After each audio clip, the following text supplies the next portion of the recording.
안녕하세요, 가치환입니다. 자, 오늘도 정말 한숨이 나왔던 시장이었죠. 참 이래도 되나 싶을 정도로 주가가 매일같이 빠지고 있는데, 개인적으로 이런 부분은 공매도 제한이라든지 한미통화 사프 그런 게 필요한 시점이라고 저는 생각이 돼요. 환율도 1,300원을 돌파했고, 또 연일 주가가 공매도 세력에 의해서 계속 주가가 빠지고 있잖아요. 어쨌든 정말 어려운 시장인 만큼 어떤 합리적인 조치가 나올 수 있기를 한번 기대해 보겠습니다. 자, 오늘 코스피가 1.2% 급락으로 마무리되었고, 코스닥은 무려 4.6% 폭락이 나왔습니다. 어제도 4% 이상의 하락이 나왔었는데 오늘도 4% 이상의 급락이 나왔고, 참 수급적인 면도 굉장히 불안한 것 같아요. 제가 수급적인 부분은 조금은 뒤에서 말씀을 드려보겠고요. 바로 이어서 시가총액 상위 종목들을 볼게요. 자, 오늘은 자동차 관련주가 그래도 선방을 보여주었고, 여전히 반도체 기업, 특히 오늘은 메모리 반도체 비중이 높은 SK 하이닉스가 조금 더 부진한 모습이 나왔습니다. 자, 그리고 코스닥을 보면 오늘은 코스닥이 정말 심각했던 것 같아요. 그동안 그래도 나름대로 선방을 보여주었었던 2차원지 소재 기업들, 특히 에코프로비엠하고 LNF 그리고 첨보까지, 특히 여기 3개 종목 중에서 이 두 종목 있죠. 이 두 종목은 항상 선방을 보여주었거든요. 자, 그런데 오늘 10% 가까운 폭락이 나왔고, 믿었던 종목들마저도 굉장히 어려운 모습을 보여주었습니다. 자, 이어서 코스피의 수급을 살펴볼게요. 오늘도 외국인이 순매도를 보여주었죠.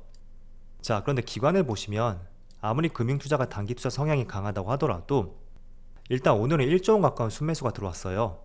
그리고 외국인은 3천억 규모의 순매도가 나왔지만 주가는 오히려 하락이 나왔고, 또 코스닥을 보면 코스닥도 마찬가지인 것 같습니다. 외국인은 오히려 순매수를 보여주었고 기관은 거의 보합이라 볼 수 있습니다. 그런데 주가는 4% 이상의 폭락이 나왔다는 것은, 제가 이런 수급적인 부분은 조금은 뒤에서 말씀을 드려볼게요. 자, 그리고 오늘은 시장이 크게 무너졌기 때문에 개별 종목을 체크하는 것은 조금은 무의미하다고 생각이 돼요. 그래서 어제하고 마찬가지로 간략하게 한번 보여드리고 여러가지 내용에 대해서 말씀을 드려볼게요. 자, 오늘 외국인의 수급을 보면 삼성전자를 정말 많이 매도했고, 또 반대로 매수한 종목을 보면 네이버, 하이브, 한국항공우주 이런 종목을 차례대로 매수했습니다. 자, 그렇지만 절대적으로 매수 금액 자체가 아예 낮죠. 그래서 크게 의미 둘 수 있는 그런 부분은 아닌 것 같고요. 그리고 기관을 보면 기관은 반대로 반도체 업종을 가장 많이 매수했습니다. 그리고 셀트리온, 현대차, 삼성 SDI 이런 종목들을 차례대로 매수했고, 이런 수급적인 부분을 봤을 때는 약간은 외국인과 다른 모습을 보여주는 것 같습니다. 자, 바로 이어서 해외 증시를 살펴볼게요. 자, 오늘 시장도 어제하고 굉장히 흡사한 것 같아요. 일단은 미국의 3대 지수를 살펴보면 S&P 500이 0.1% 하락이 나왔고, 나스닥도 0.1%죠. 그리고 다우지수도 0.1% 하락이 나오면서 3대 지수 모두 비슷한 흐름이 나왔습니다. 그리고 지난주 목요일쯤에 그때 최저가를 한번 경신하고 나서 3거래일 동안은 더 이상 빠지지 않고 바닥에서 움직이는 모습을 보여주고 있는데, 그런 거에 비한다면 코스피, 코스닥 굉장히 반대되는 움직임을 보여주는 것 같고요.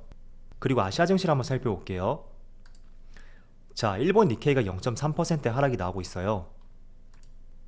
반면에 대만은 1.5% 하락이 나오고 있습니다. 그리고 중국 상해지수는 0.6% 상승이 나오고 있고, 또 홍콩도 마찬가지로 1.3% 상승이 나오고 있습니다. 자, 그래서 지금 시장 흐름을 보더라도 유독 국내 시장하고 대만 시장, 이 두 나라의 시장만 크게 밀리는 모습이 나오는 것 같아요. 대만이 지금 1.5%, 그리고 코스피도 촬영 시점에 1.4% 급락이 나오고 있습니다. 자, 그래서 저도 어제 말씀을 드린 대로 반도체 비중이 높은 국가, 일단은 코스피의 반도체 비중은 약 25% 가까이 되잖아요. 아마 대만도 그 이상이 될 거라고 저는 생각이 돼요. 그리고 어제 간밤에 나왔던 내용을 또 보면 미국 마이크론 테크놀로지의 영업이익이 무려 40% 이상 급감할 가능성이 있다, 그런 의견도 제시가 되었습니다. 그래서 최근에 반도체 D램 가격 하락, 그 부분이 특히 국내 시장하고 대만 시장에 있어서 조금 더 부정적인 이슈로 다가오는 것 같고요. 또 국내만의 이슈를 한 가지 더 말씀을 드린다면, 자, 여기 실시간 기관과 외국인의 코스피의 매수 패턴을 보여주는 자료예요. 여기 초록 색깔이 기관이고요, 파란 색깔이 외국인이거든요. 그리고 현재 1시 13분 기준으로 볼 때 외국인은 약 2,200억의 순매도가 나오고 있고, 기관은 약 6,100억의 순매수가 잡히고 있습니다. 자, 지극히 일반적인 경우라면 어쨌든 기관의 매수 우위에 있기 때문에 코스피가 상승이 나오는 것이 일반적인 방향입니다. 자, 그런데 현재 1.4% 급락이 나온다는 것은 우리가 어떻게 해석을 해봐야 될까요? 저는 개인들의 매도세가 이게 적극적인 매도일 가능성이 있다, 그런 관점으로 보고 있습니다. 자, 잘 생각해 보세요. 항상 투자에 있어서 기관과 외국인은 적극적인 투자 주체였습니다. 그리고 개인 같은 경우에는 굉장히 보수적이었죠.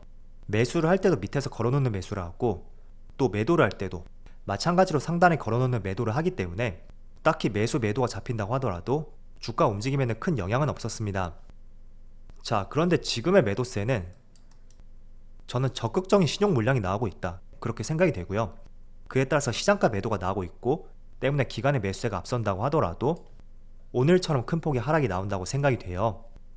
자, 그리고 또 한 가지 코스닥을 본다면 지금 코스닥이 무려 3.5%, 3.6%의 폭락이 나오고 있습니다. 어제도 4% 이상의 하락이 나왔었죠. 자, 그런데 지금 1시 16분 기준으로 외국인의 패턴을 보면 마찬가지로 파란색이에요. 매수 매도를 반복하고 있지만 소폭의 순매수를 보여주고 있고, 기관도 마찬가지로 소폭의 하락을 보여주고 있습니다.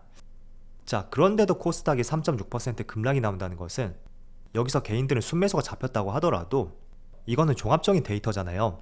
그래서 종합적으로는 지금 순매수로 잡힌다고 하더라도 오늘 시장에서 매도했던 개인들 아마도 반대매매에 의한 적극적인 매도가 나왔을 가능성이 있고, 또 지금은 매수 주체가 크게 말라버린 시장인 만큼 기관이 됐던 외국인이 되었던 조금만 매도세를 보여주었다고 하더라도 이런 식의 큰 폭의 하락이 나오는 것 같아요. 어쨌든 결론을 말씀드려본다면 대만 시장과 비슷한 모습을 보이는 것을 봤을 때 부정적인 반도체 업황에 대한 전망, 그게 1차적으로 한몫을 했을 거라고 생각이 되고요. 또 두 번째는 지금은 조금만 지수가 빠진다고 하더라도 간당간당 위기에 놓여 있었던 개인들의 반대 매매, 이런 것들이 적극적으로 나올 가능성이 높습니다. 그래서 그런 것들에 의한 주가 하락까지, 그 두 가지 트리거가 겹쳐 있다고 생각이 돼요.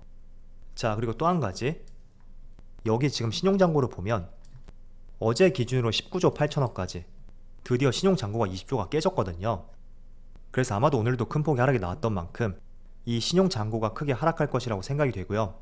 또 지금 전세계 글로벌 시장 흐름에서 본다면 여러분들이 제 영상뿐만 아니라 다양한 전문가들의 영상을 많이 보셨을 거예요. 저도 마찬가지로 코스피 PER을 비교해봐도 지금은 충분히 저평가 구간이라고 생각이 되거든요. 그렇지만 그럼에도 불구하고 주식의 적정 가치, 밸류에이션보다도 큰 폭으로 주가가 빠지는 것은 우리가 보지 못했던 것에 대한 두려움, 그런 것들이 크게 한몫을 하는 것 같아요. 가령 이런 거죠. 지금 연준이 완전히 신뢰를 잃었잖아요. 최초에는 인플레이션은 일시적이다, 그런 입장이었고, 또 금리를 0.25% 인상했고, 나아가서는 0.5%, 또 0.75%는 고려하지 않고 있다, 그런 말을 했음에도 불구하고 또 0.75%를 올렸죠. 그리고 경기 침체는 없을 것이다, 그런 말을 했음에도 불구하고 어제는 경기 침체가 올 가능성도 있다, 계속해서 입장이 바뀌고 있습니다. 자, 그렇다 보니까 정말로 경기 침체가 왔을 때 거기에 대한 두려움보다는 이 경기 침체의 크기가 얼마나 될 것인지, 여기에 대해서는 아무도 알 수가 없고 자칫하다 2008년처럼 글로벌 금융위기로 번지지 않을까, 그런 막연한 공포심이 시장을 지금 지배하고 있다고 저는 생각을 하고 있습니다. 자, 만약에 경기 침체가 온다고 하더라도 이 침체의 규모, 어디까지 올 수 있는지 우리가 알고 있다면 더 이상 시장은 빠지지 않을 거예요. 그렇지만 이 경기 침체의 크기가 시간이 지날수록 연준의 말을 봤을 때는 더 커질 가능성이 있고, 얼마나 더 커질 수 있는지 거기에 대해서 아무도 가늠할 수 없기 때문에 그 공포심이 지금 시장을 누르고 있다고 생각이 돼요. 물론 저도 최근의 하락폭을 보면 정말 황당함을 넘어서 제가 과거에 투자를 하면서 이런 경험이 있었나 라는 생각이 들 정도로 참 이해가 되지 않더라고요. 자, 어쨌든 뭐가 됐던 간에 경기 침체가 오지 않았을 때, 그리고 경기 침체가 와도 어느 정도의 규모가 올 것인지, 그런 것들의 가이드라인을 우리가 잡아보기 위해서는 일단은 최우선적으로 이 물가가 잡혀야 된다고 생각이 돼요. 그래서 다음 달에 발표되는 미국의 소비자 물가지수, 정말 그 어느 때보다도 중요한 지표가 될 거라고 생각이 되고요. 그렇지만 저는 7월달에 어떤 큰 영향을 받지는 않을 거라고 생각이 되거든요. 왜냐하면 지금 보시는 것처럼 최근 들어서 유가가 조금은 떨어지긴 했지만 이번 달 초에 120달러를 돌파했고 계속해서 에너지 가격이 상승을 했습니다. 그래서 7월달에 어떤 본격적인 시그널을 읽기에는 다소 무리가 있지 않나, 그런 생각이 들고요. 어쨌든 7월달, 8월달, 9월달 계속해서 그것을 확인하는 과정이 필요할 것이고요. 또 이거 하나 말씀을 드릴게요.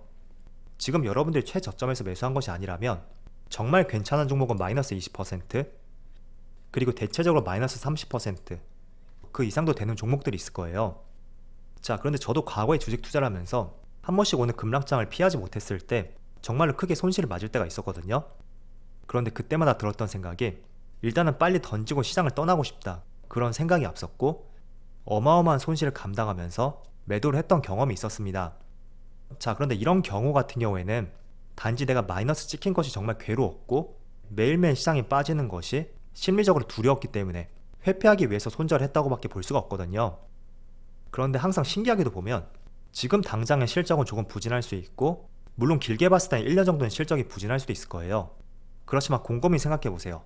내가 보유한 종목의 산업이 향후 2년 뒤, 3년 뒤, 그리고 길게 볼 때 5년 뒤, 10년 뒤, 그때는 사양산업이 되었을지, 아니면 그때도 여전히 견고할 것인지, 그런 것들 한번 고민해 보신다면 항상 이런 구간이 온다고 하더라도 시장의 안정을 찾고 투심이 다시 돌아섰을 때는 항상 제자리 이상을 찾아가더라고요. 자, 그래서 지금은 제가 기관과 외국인 그리고 개인까지 수급을 보면서 집중적으로 말씀드렸잖아요. 그래서 지금은 조금만 매도세가 나와도 개인들의 돈을 털기 정말 쉬운 시장이라고 볼 수 있어요. 자, 여러분들이 돈 많은 외국인이라고 가정을 해보세요. 과거에는 이만큼 털어도 개인들이 이만큼 털었다고 가정을 해볼게요. 자, 그런데 지금은 간당간당한 위치에 놓인 개인들이 많다고 말씀드렸잖아요. 그래서 코스피 지수를 보신 것처럼 조금만 털어도 개인들의 매물이 크게 나올 수가 있습니다. 자, 그렇다는 것은 우리가 조금은 괴로울 수는 있어도 이런 작업들을 외국인들이 충분히 거쳤을 때 그때는 생각보다 빠르게 반등이 나올 수가 있고, 또 여러분들의 손실률이 크게 회복이 될 수 있는 가능성이 있습니다. 때문에 지금 30% 전후에 하락률이 나왔다고 하더라도 저는 여기서 손실을 감당하는 것이 과연 여러분들에게 더 도움이 될까, 그런 입장을 갖고 있고요. 제 경험에서 말씀을 드리는 것이니까 한번 잘 생각을 해보시고, 또 이렇게 된다면 정부에서도 가만히 있진 않을 것 같다고 생각이 돼요. 왜냐하면 장중한 때 오늘 환율이 1,300원을 돌파했었죠. 그때 정부에서도 명확하게 어떤 것을 하겠다, 그런 입장은 아니었지만 필요시에는 수급 불균형 완화 정책을 펼치겠다 라는 입장을 밝혔습니다. 저는 가능성 있는 수단 중에 하나가 바로 한미통화사업이라고 생각이 되고요. 실제로 2008년하고 2020년 이때 두 차례 톡톡한 효과를 봤었거든요. 그리고 저는 지금 위치에서 정부에서 공매도 있죠. 이거를 한시적으로 제한해야 되지 않을까, 그런 생각이 정말 들더라고요. 제가 이렇게 얘기한다고 해서 정말 될진 모르겠지만 지금은 그게 어느 때보다 필요한 시점이라고 판단이 되고요. 자, 끝으로 말씀드리면 간혹 가다가 영상 댓글에 정치적으로 댓글을 남기시는 분들이 계세요. 제가 댓글을 웬만해선 삭제는 안 하는데 정치적인 입장으로 댓글을 남기시는 분들이 있다면 제가 그건 과감하게 댓글을 삭제할 테니까 이 점은 양해를 부탁드릴게요. 자, 시장이 정말 어렵습니다.